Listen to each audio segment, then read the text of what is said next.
Assalamualaikum warahmatullahi wabarakatuh. Teman-teman semua, kali ini kita akan mempelajari tentang manajemen piutang. Jadi seperti yang kalian tahu, jadi piutang itu merupakan tagihan perusahaan kepada pelanggan atau pembeli yang membeli produk perusahaan. Jadi biasanya itu kalau kredit, misalnya kita perusahaan menjual barangnya secara kredit, maka kita mendapatkan piutang dari pelanggan seperti itu. Nah, jadi karena piutang ini menyebabkan kita perlu juga nih untuk memanajemen piutang. Jadi biasanya itu mencapai lebih kurang 20% dari nilai aktiva. Jadi 20% dari nilai aktiva perusahaan.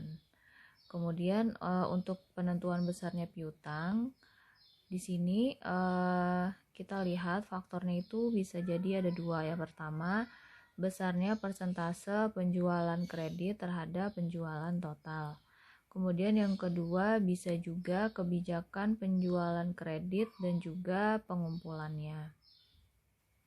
Nah, kebijakan kredit dan pengumpulannya ini dipengaruhi oleh 3 faktor juga, yaitu waktu penjualan, kualitas penjualan, dan juga usaha pengumpulan. Misalnya nih, cepat lambatnya piutang dapat dikumpulkan dipengaruhi oleh kualitas pelanggan. Jadi semakin baik kualitas pelanggan, baik perusahaan maupun karakternya, maka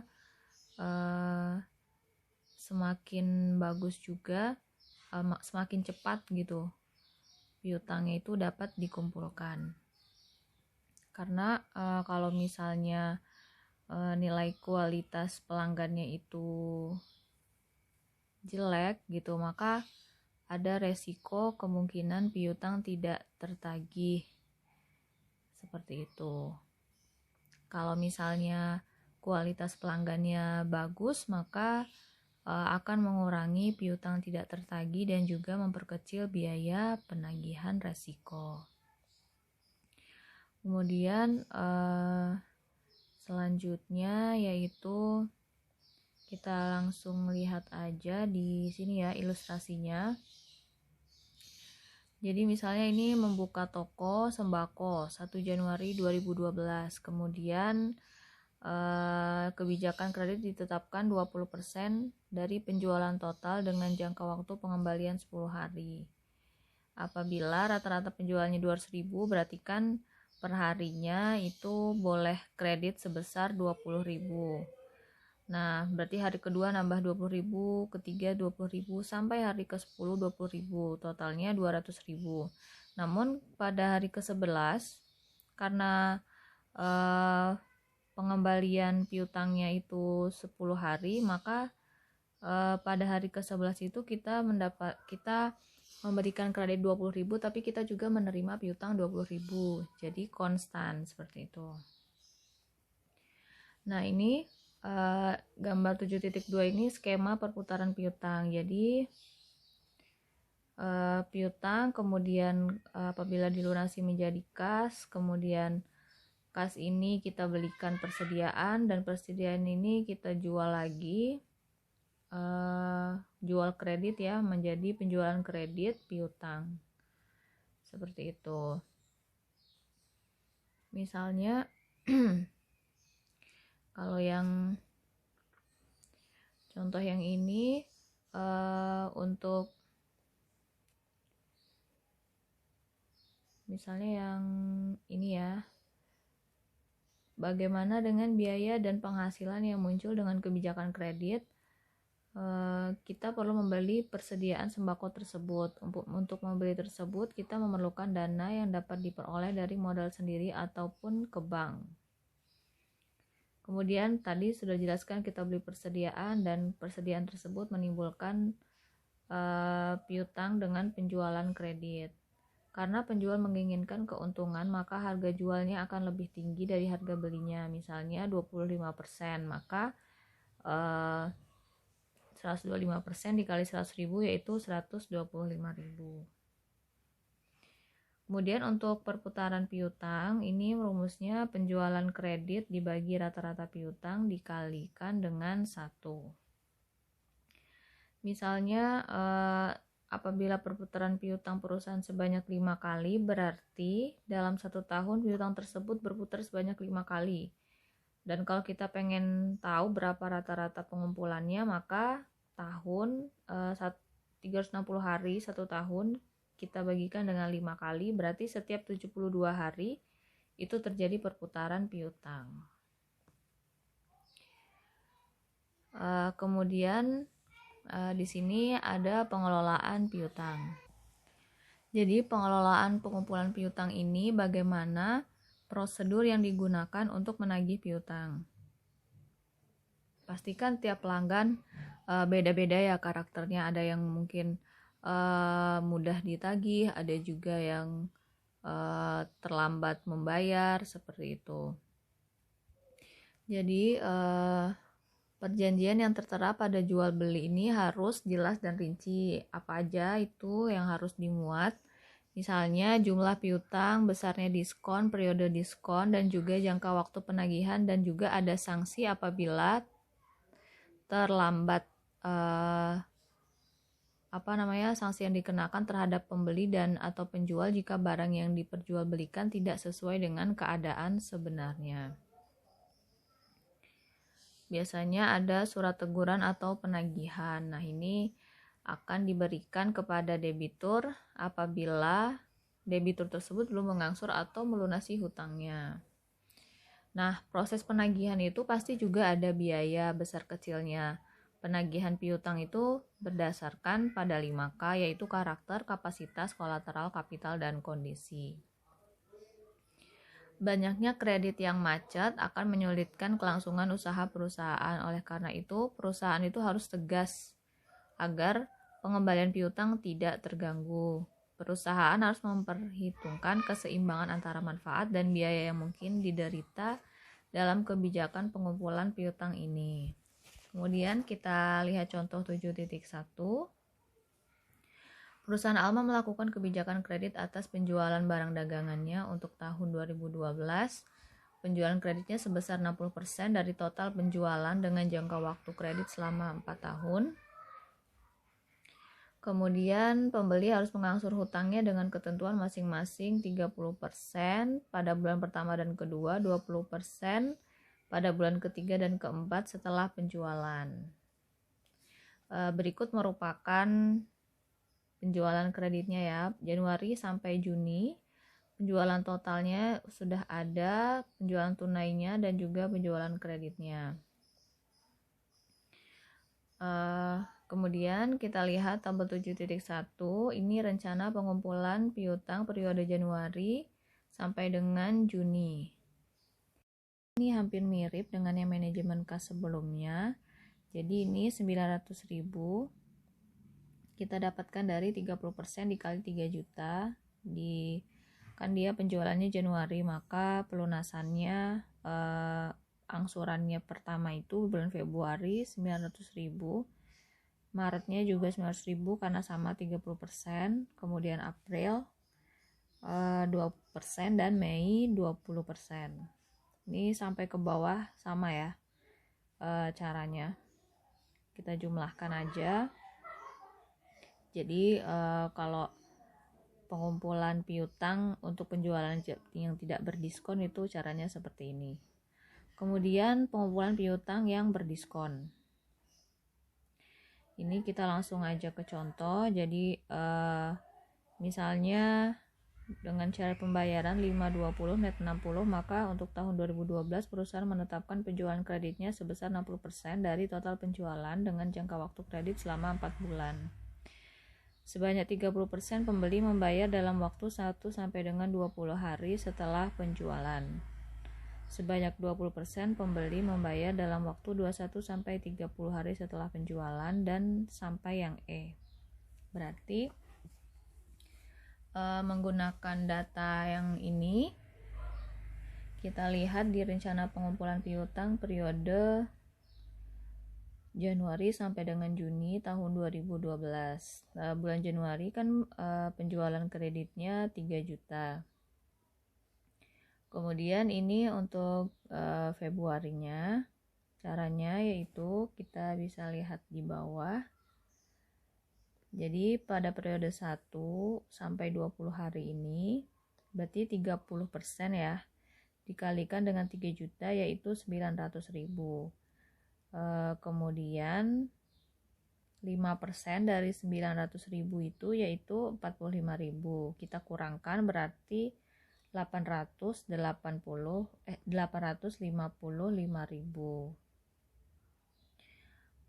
Kalau misalnya periode tidak berdiskon 21 sampai 30 hari setelah penjualan, berarti 20% dikali dengan 3 juta sebesar 600.000. Jadi kita totalkan 1,455.000. Nah, kemudian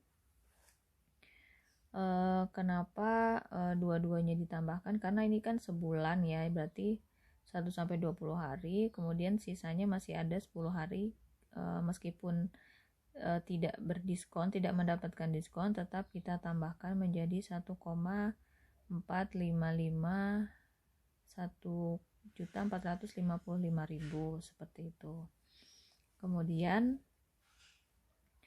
untuk yang ini juga, yang Maret, penerimaan piutang bulan Maret itu 30% dikali 3.900.000, 10% dikali 3.300.000, dan 10% dikali 3.300.000 juga. Ini sampai bulan Mei. Karena ini diskonnya kan 5/20, berarti kalau 20 hari melunasi berarti dia dapat diskon 5%. Setelahnya itu nggak dapat diskon, seperti itu. Dan seterusnya sampai bulan penjualan kredit bulan Mei. Kemudian ada resiko penjualan kredit. Keberhasilan atau kegagalan kebijakan penjualan kredit ditetapkan perusahaan terutama tergantung pada permintaan atas produk yang dijualnya. Semakin tinggi permintaan atas produk, maka semakin menguntungkan penjualan produk yang bersangkutan. Namun tetap ada resiko yang bakal timbul, yaitu periode pengumpulan piutang yang perusahaan yang tidak tepat sehingga piutang tersebut tidak tertagih, atau pembeli tidak membayar hutangnya kepada perusahaan, dan besarnya investasi yang tertanam dalam piutang tidak seimbang dengan manfaat yang diperoleh dari kebijakan kredit tersebut. Misalnya kita lihat contoh. Ini ada contoh ya, yang ini. Tabel di atas menunjukkan bahwa resiko besarnya piutang yang tidak tertagih atau bad debt yaitu sebesar 240.000 atau sebesar 240.000 dibagi dengan 10 juta, hasilnya 2,4%. Apabila tambahan barang yang dijual secara kredit tersebut memiliki harga pokok penjualan sebesar 7 juta dan mengakibatkan bertambahnya biaya operasi sebesar 1 juta, maka manfaat keuntungannya adalah tadi tambahan penjualan kreditnya tadi 10 juta, kemudian kita kurangi HPP-nya 7 juta, 3 juta, kemudian ada biaya operasi 1 juta ya. Kemudian hasilnya 2 juta. Nah, 2 juta ini kita kurangkan dengan 240.000 yaitu piutang tidak terdagih. Sehingga hasil tambahan keuntungan bersihnya yaitu 1,76. Seperti itu. Kemudian kebijakan penambahan jangka waktu kredit. Perusahaan Antareja tahun 2011 telah melakukan penjualan hasil produksinya sebanyak 80.000 unit. Kemudian penjualan dilakukan kredit dengan jangka waktu 30 hari. Perusahaan berencana meningkatkan penjualannya pada tahun-tahun yang akan datang dengan merubah jangka waktu kreditnya menjadi 60 hari. Dengan merubah jangka waktu kredit, penjualan tahun 2012 diharapkan akan naik sebesar 25%. Nah, biaya produksi yang ditanggung perusahaan meliputi biaya tetap sebesar 22 juta. Biaya variabel per unit 150, sedangkan harga penjualannya 500. Apabila jangka waktu diperpanjang menjadi 60 hari, maka biaya tambahan modal yang diperhitungkan sebesar 30%. Apakah kebijakan perpanjangan jangka waktu kredit tersebut perlu dilaksanakan? Nah, yang pertama kita harus menghitung laba tahun 2011. Penjualan 8.000 unit. Kemudian kita kalikan dengan 500 ya harga jualnya, yaitu 40 juta. Biaya tetapnya 22 juta. Kemudian biaya variabelnya 80.000 dikali dengan 150. Hasilnya 34 juta sudah ditambahkan semuanya. Ternyata laba 6 juta. Kemudian kita lihat tahun 2012. Penjualan itu 125% dari naik 25%. Jadi 125% dikali 80.000 berarti kita menjual 100.000 unit. Nah, ini kita sama ya, dikalikan dengan hasil labanya 13 juta. Menghitung tambahan laba dan biaya modal tahun 2012. Dengan perpanjangan waktu kredit dari 30 menjadi 60, maka tambahan laba yang diperoleh adalah 13 juta. Kita kurangi dengan 6 juta, yaitu 7 juta. Tambahan biaya modal dengan tambahan investasi piutang dapat dihitung sebagai berikut. Nah, investasi piutang tahun 2011 itu 30 hari dikali dengan 34 juta dibagi 360 hari, berarti 2,8 juta sekian.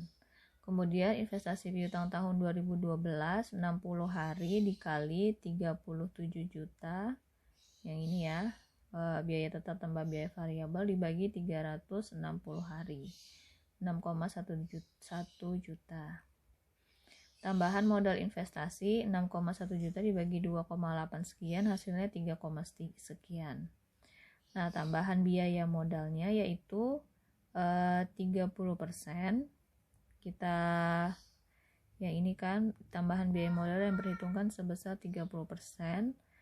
30% dikali dengan 3 juta sekian, hasilnya 1 juta.